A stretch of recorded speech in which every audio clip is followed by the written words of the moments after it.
Today on Gear Scout, we're here at the Modern Day Marine Military Expo in Washington, D.C., where the Marine Corps is looking at all the things it needs to fight the next war.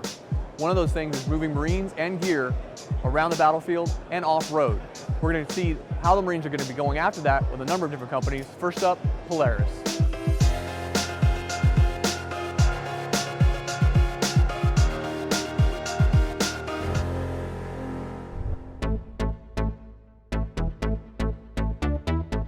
We're here with Polaris, which has had a decades-long relationship with the U.S. military, to talk about some of the new variants of their M-Razor all-terrain vehicle.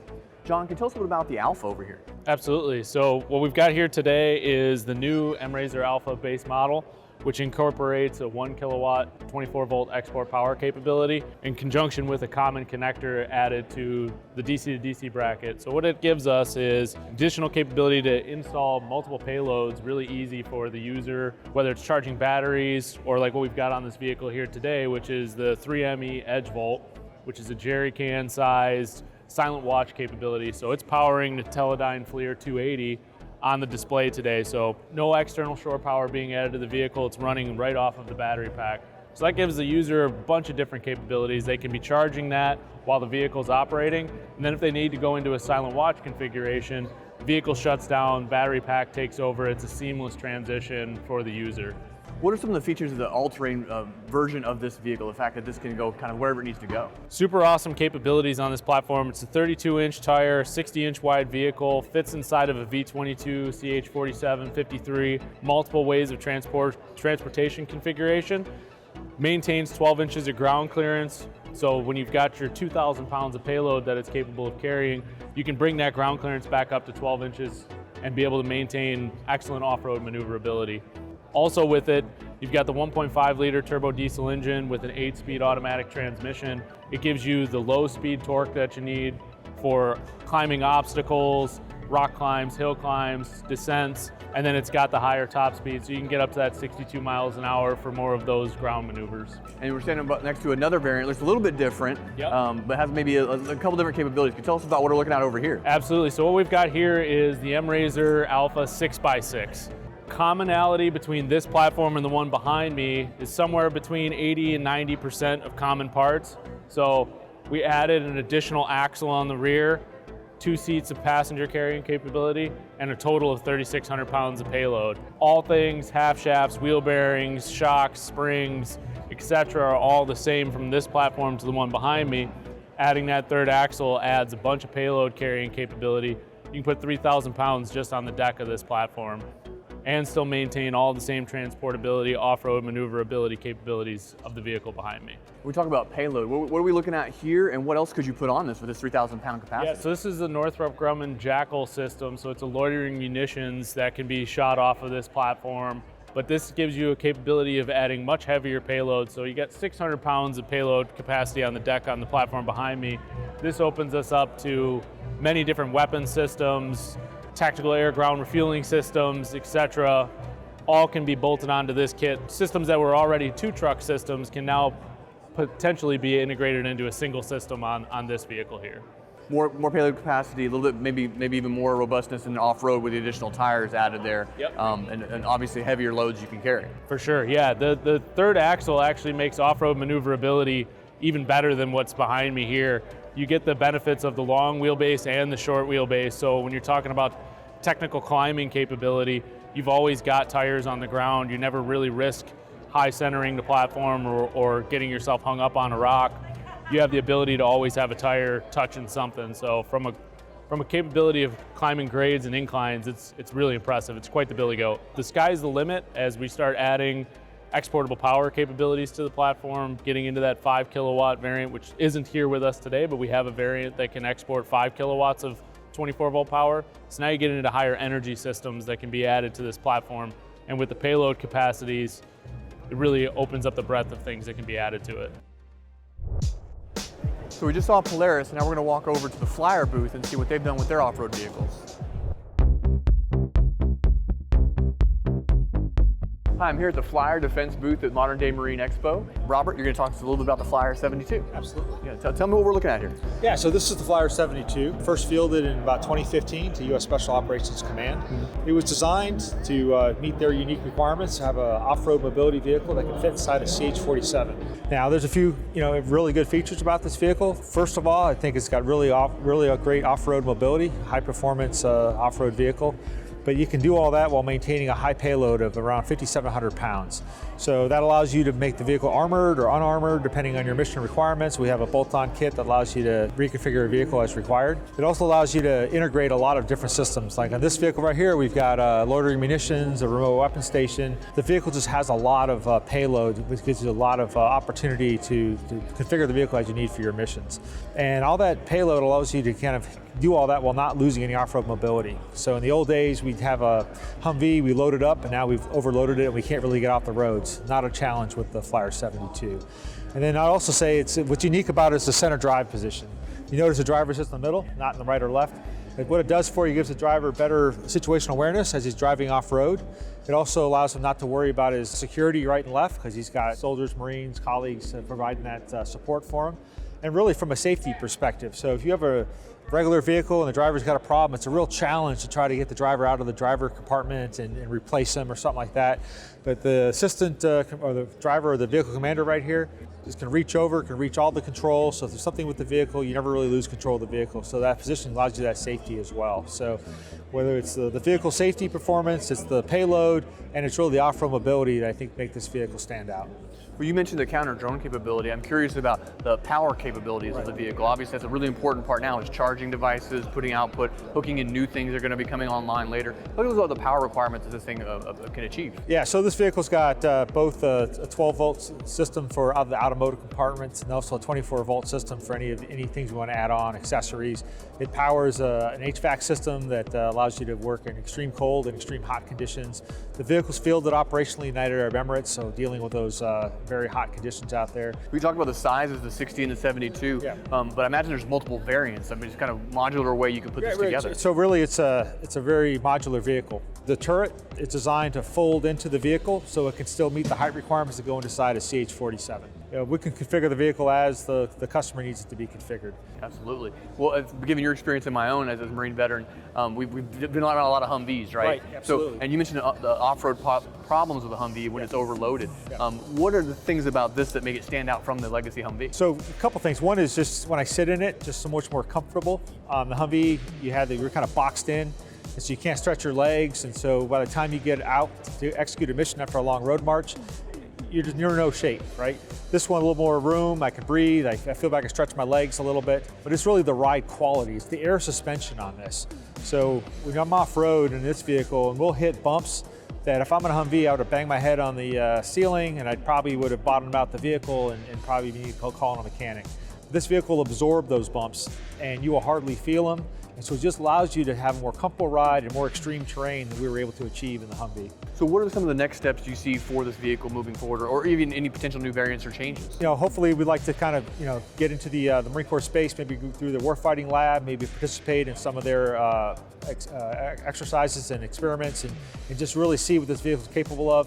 We're going to be taking this vehicle down to Camp Lejeune, doing a demonstration for the Fleet Marine Force down there. Hopefully the user community sees the capability out there and they can generate some demand signal as well. But yeah, we just want to look for opportunities to introduce this to the Marine Corps. Like I said, we've got a long history of success with Special Operations Command. And we think that capability would really benefit the Marine Corps as it wants to be a expeditionary, lightweight, coming off the MLRs in the Pacific, off of medium weight ships, off of 53s and C-130s and V-22s. You've got a vehicle designed for internal aviation transport. You've got a vehicle that's going to be very effective off an LCAC. I mean, you could put 12 of these on an LCAC. So if you're a Marine Expeditionary Unit commander trying to build combat power ashore, a couple turns on an LCAC and you've got a lot of lethality ashore. Absolutely, that's a pretty lethal package you're bringing to the shore. Absolutely, and you can outfit it with anti-armor, javelins, 50 cals, Mark 19, so whatever you outfit it with is what you're putting on the beach. Well, Robert, thanks for walking us through the vehicle. I guess we're gonna have a chance to go ride it now? Yeah, that's really great that you are, because I can stand here all day and describe the vehicle to you, but you won't understand the vehicle until you experience it. So we do in fact have the Flyer 60, the smaller version of this outside, and looking forward to taking a ride through the city on the Flyer. Awesome, let's go for a ride.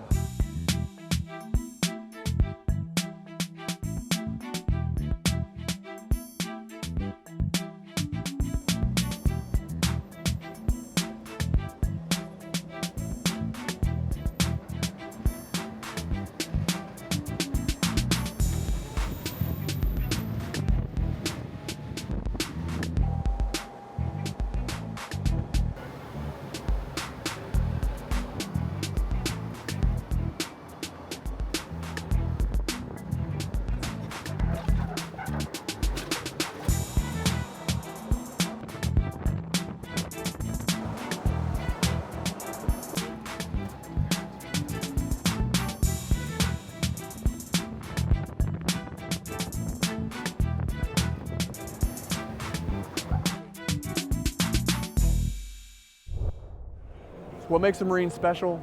Well, they're in the water. They're operating littorals on beaches and on shore.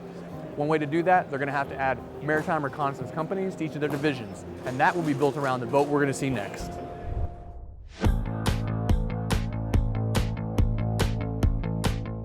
So we're here at Modern Day Marine with the Whiskey Project Group to talk about the multi-mission reconnaissance craft. Darren, can you tell us a little more about what we're looking at here? Yeah, absolutely. So what you're standing on today is the Whiskey Alpha. It's our 30-foot multi-mission reconnaissance craft. It's currently being fielded with the Marine Reserves, and this craft here is number 3 of 5 that'll be getting delivered to the reserves down in Tampa over the coming months.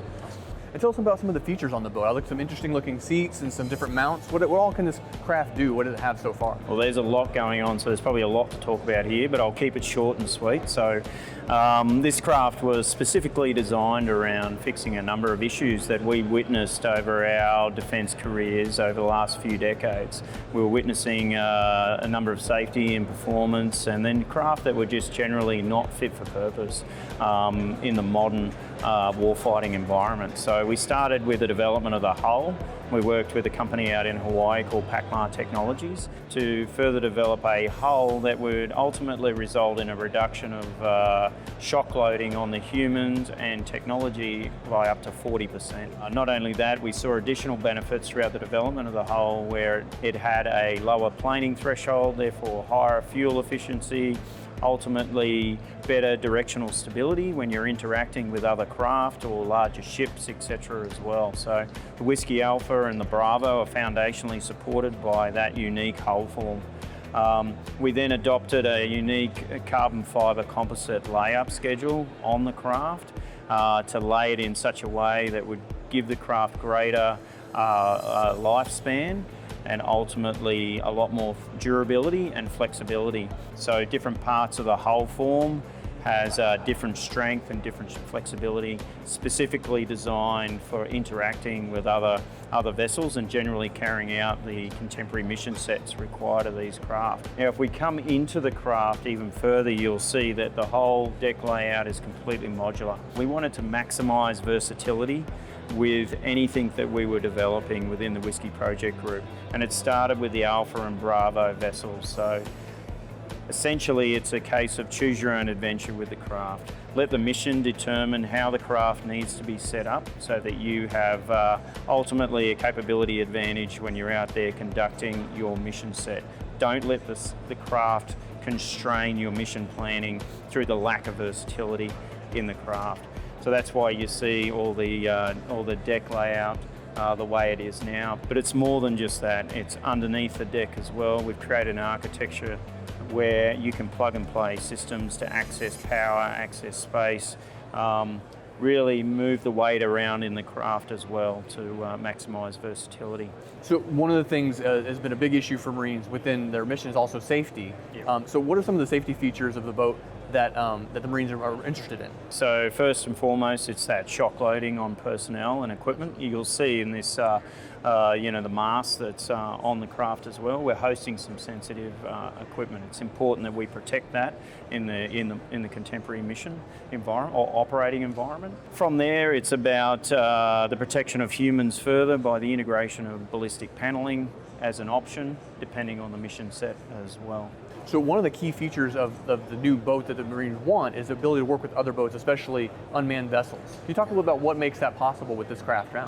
Yeah, so we created an infrastructure on the craft to be able to host a wide array of different communication systems and to be able to host a number of different sensor systems as well. So we can not only push and pull data, but we can communicate with anyone around the world, including autonomous systems, can be slave to the boat, etc. One of the things that also is really key is being able to operate in the littorals, but also a little bit out to open ocean. I mean, there's a lot more different conditions out there. Can you talk a little about what makes this a robust enough vessel to withstand that open ocean environment? Yeah, and that comes back down to that unique hull design as well. We wanted to create a versatile hull form for the Marine Corps so that they didn't need a number of different platforms to be able to operate, whether it's in the blue water, whether it's in that white water or the brown water. They can have a craft that's truly versatile enough to go from the blue into the brown, into that riverine, that deep riverine littoral environment. So a big part of Marine Corps force design is getting Marines where they need to be regardless of the conditions. Obviously, you guys have been working closely with them. Tell us a little bit about that work and how that work's been going. Yeah, we set out to design a family of craft that could assist in informing the Marines about their future multi-mission reconnaissance craft requirements. Through that process, we've established a unique partnership with the Marine Corps. We've delivered those Whiskey Bravo craft, the larger 40-foot boats, out to California, where they've conducted extensive mission payload testing on. We're in that process now of delivering these alphas to help inform the reserves about what their future requirements are as well. I mean, ultimately for us, it's about designing, developing, and delivering these craft by operators for operators.